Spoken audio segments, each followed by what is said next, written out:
Hello, we're in Nairobi, Kenya today. We're at Africa Harvest.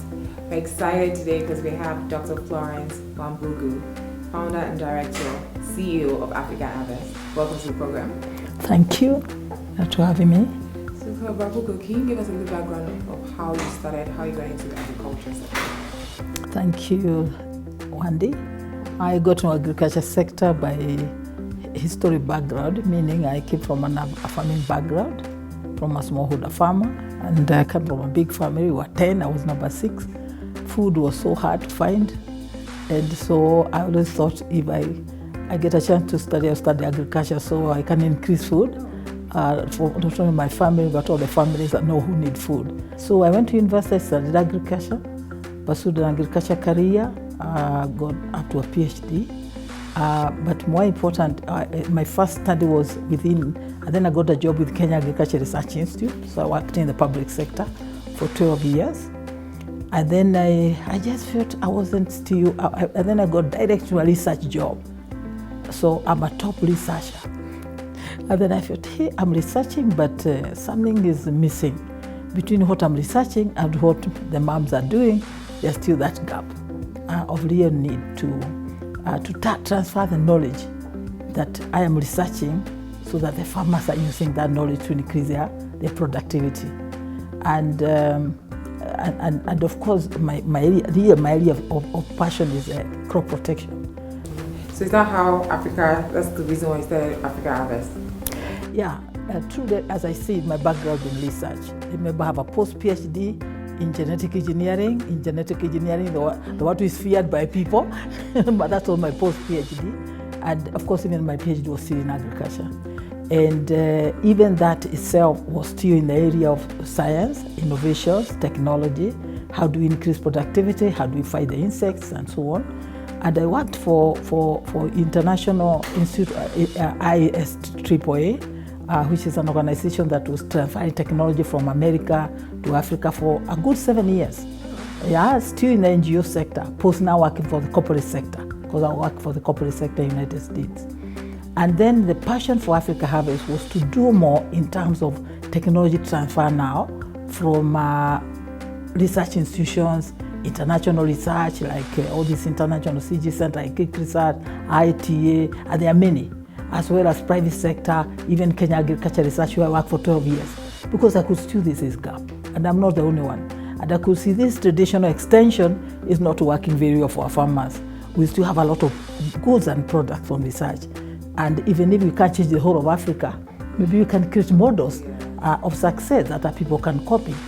And so the motivation was truly to bring the impact of science, technology, innovation to the smallholder farmers. We're used to a lot of researchers, not researchers, but just research is being done and just left. We have the results, everything findings left, but how do you transfer it to the smallholder farmers or communicate it to the public? So can you tell us some of the projects Africa Harvest has done?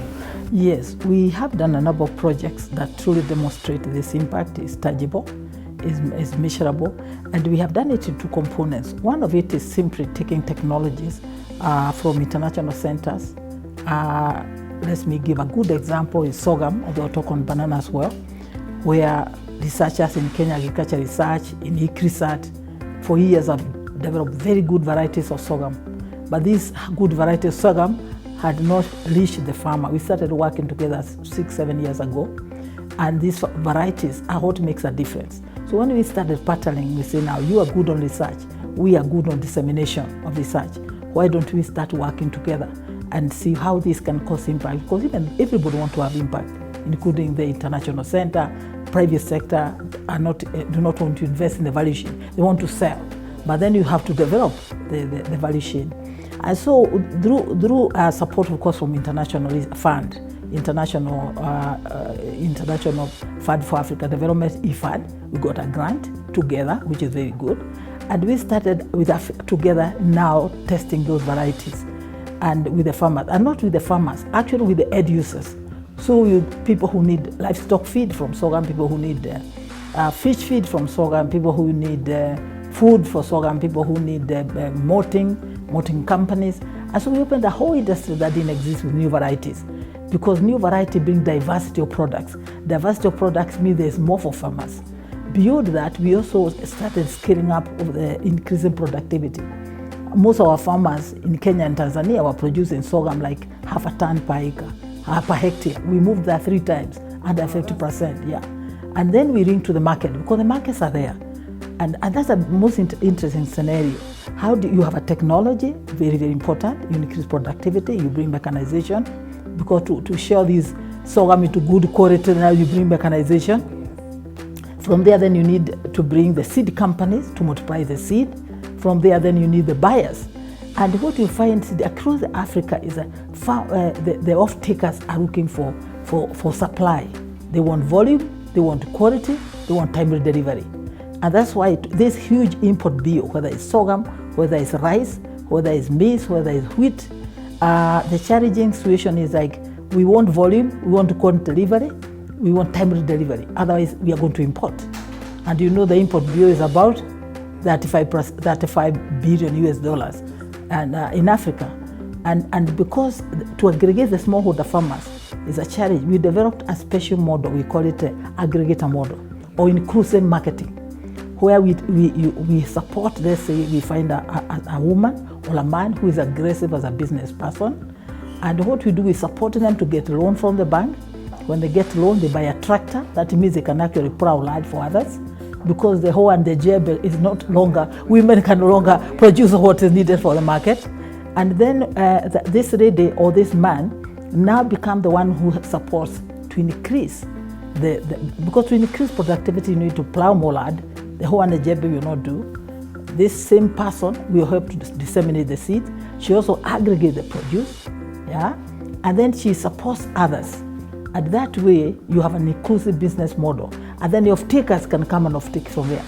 You're also creating jobs for the youth, the transporters, as well as fertilizer suppliers, pest control people are there.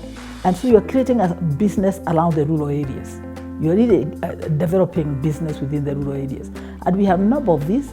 We have a lady called Beatrice Nkatha. When we met, she was simply the $1 woman a day. She was living in a small house doing some knitting or something like that. But now she has a group of 15,000 women she's aggregating for. She's supplying over 10,000 metric tons of sorghum to the millers and so on. So this innovation, because if you look at the whole import bill in Africa, it is really very much because the big companies are saying smallholder farmers are big challenge to aggregate. Yeah, they can't meet quality, they can't meet timely delivery, they can't meet the volumes. And we have developed a model that can do exactly that with sorghum, which we can use for rice, we can use for wheat, we can use for other crops. So you work with the researchers, but you're not necessarily the researchers? No. We are not the researchers because there's so much research. We know about research, which is good, because if you remember what happened in the Western countries, professors are the ones who do research, isn't it? Research is complicated. If you say dissemination of research from university is going to be done by the traditional extension, sometimes there are challenges. But you find when you look at the Western countries, who does researchers? It's the university professors. That means there's room for people even like us to be involved in the dissemination, really not extension, dissemination of research along the whole value chain, so that if there are complicated questions, you can answer. And again, if you look why we are successful is that most of the off-taker asking you, before I can actually buy this or take this into my production for feed, I want analysis. That is not going to come from a traditional extension. We have to go work with our partners, do the analysis, they compare the stash of this new variety with what they were doing. Then they say, oh, instead of using barley, which is imported, I can use the sorghum, which is produced by smallholder farmers. And then you have to go to the seed companies. Before we can produce this, we are business people. We are not going to produce, there are no farmers to sell to. So that complicated way of developing a business around the rural areas, it needs indigenous knowledge, it needs international understanding, it needs working with international partners. And that's why there's room for organizations, even which are high-level organizations, also to have an outreach arm. And I think that is evolving now. You have got several international centers also being involved in dissemination of technologies.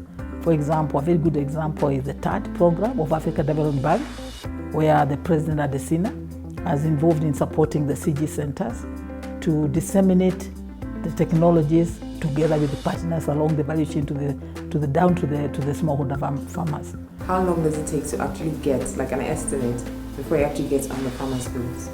Now, it took us about 1 year to stabilize understanding, because the farmers are used to certain varieties. Now, they'll not go until they see where is this new variety going to take us. Do we have a market for it?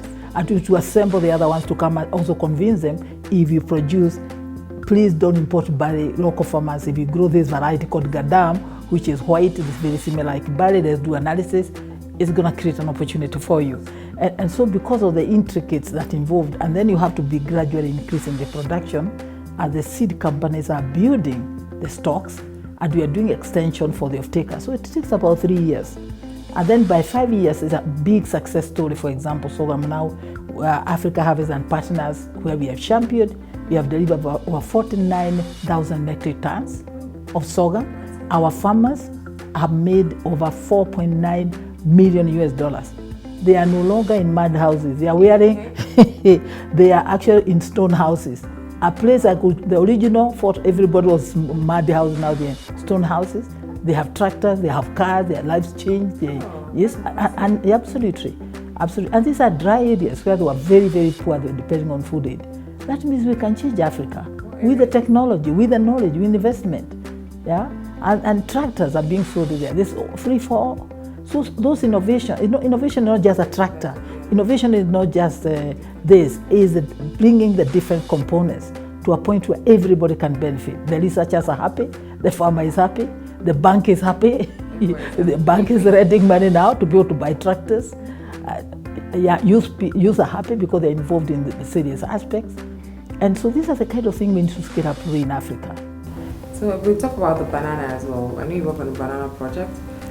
Banana to grow faster, higher yields, and requires less chemical. Can you talk more about the banana project? Banana project is again another very historic one, which is a success story.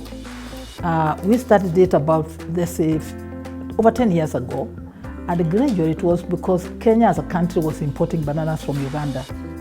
And I went to South Africa and I saw that actually they're exporting bananas. South Africa is not even a banana country, it's subtropical. There's one valley called Zanin Valley, which is shielded by mountains and is warm, and they even have to cover their bananas with bags in winter. So I thought, how comes with such a good climate in Kenya, and here we can't even grow banana? What are the issues? And so we begin to look at land from South Africa. What did they do? We developed with the Kenya Agriculture Research Institute, because their researchers evaluate for example, the agronomic, which varieties we do where, because we need diverse varieties.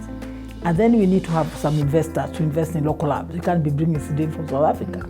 And then the next thing is, how do we space? Because we hadn't really done this seriously. Some universities like JKUAT had some tests, but that's really a university test. They could not make a big impact countrywide.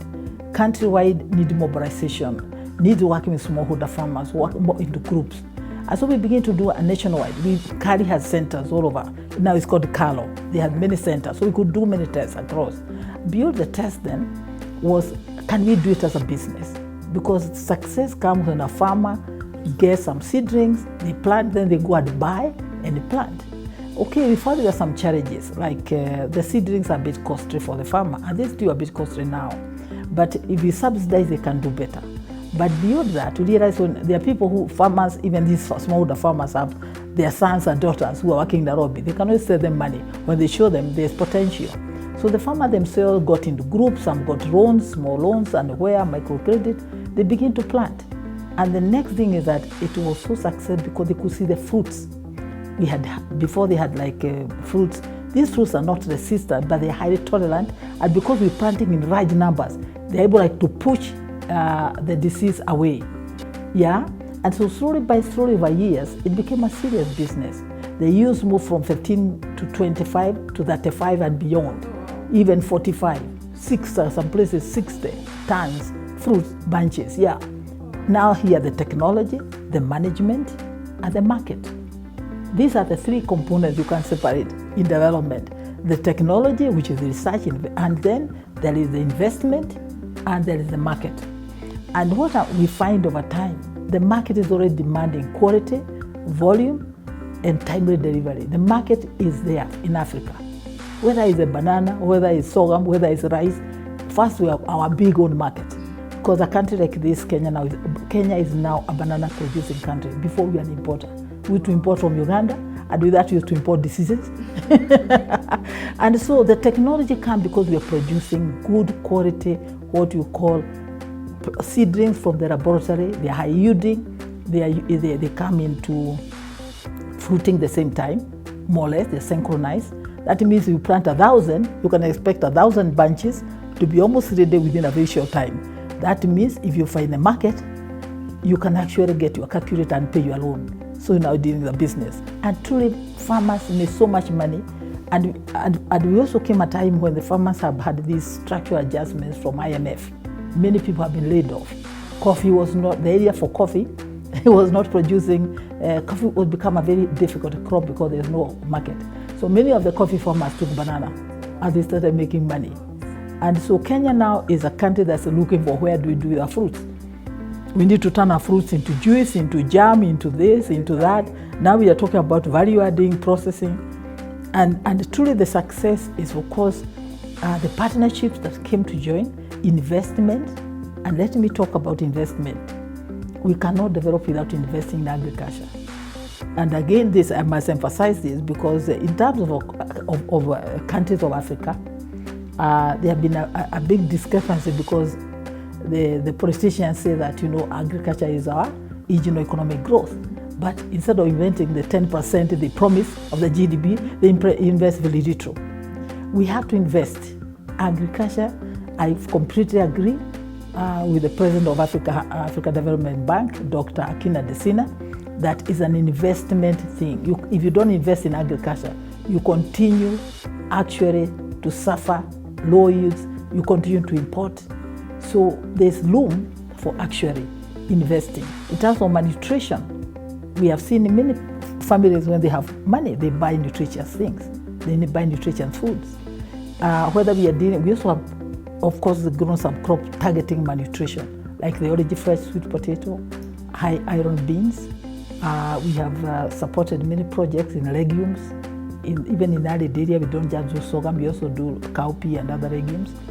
We have also, in fact, supported what we call small livestock, chicken, poultry, dairy goats, believe me, in some areas, like those are dry.